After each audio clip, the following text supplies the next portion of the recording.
Thomas Orange was sent to prison in 1930, and today I will tell you his story. He was born in 1907 in Newcastle upon Tyne to James Orange and Ellen Gill. The family lived at 29 Blandford Street, and his father worked as a labourer.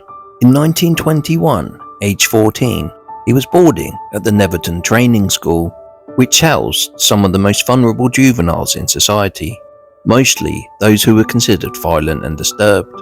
It focused on communal life, and the boys would be forced to work on 2 farms, as well as workshops where they were taught trades and craftsmanship. Thomas trained to be a carpenter. In 1926, he had his first run-in with the law, as John Lilly, 16, William Holden, 19, and Thomas Orange, 19, all of Blandford Street, were charged with the theft of 36 pairs of women's artificial silk stockings, valued at 39 shillings 3 pence. Orange, who had been to the training school and had work found for him repeatedly, declared to the magistrate, "I have made a fool of myself." Lilly and Holden were put on probation for 12 months. In view of the fact that Orange had been given repeated chances, the bench decided to send him to prison for 1 week. From this report, it seems that Thomas was an old offender, and it wasn't long before he was in trouble again.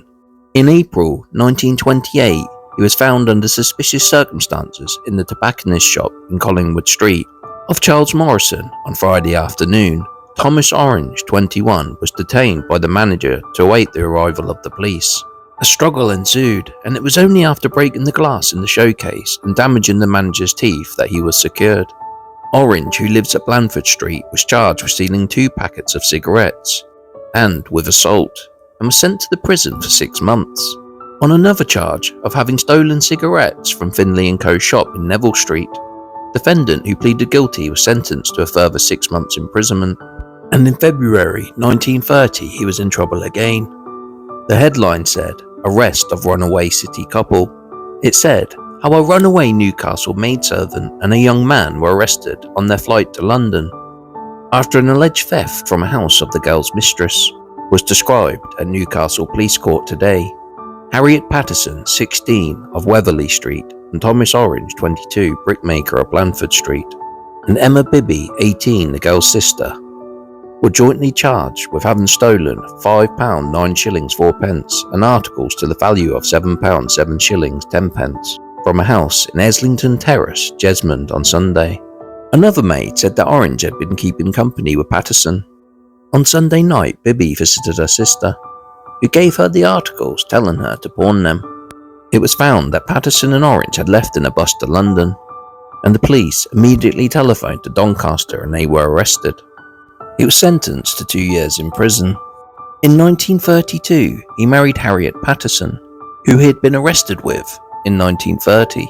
They married in Gretna Green. In 1934, he was sentenced to 3 months imprisonment with the theft of 46 fountain pens, a case and other articles valued at £46. He pleaded guilty, and there was a further charge against accused of leaving his wife chargeable to the Public Assistance Committee. He said to the bench, "Thank you very much." In 1935, he enlisted in the Royal Army Reserves and served during World War II. During the war, he got in trouble for striking his superior officer. He was also sentenced to 9 months in prison for deserting. Thomas and Harriet had 4 daughters, born between 1933 and 1947. Not much is known about his later life, but he passed away in 1982, aged 75. So rest in peace, Thomas. You will be remembered.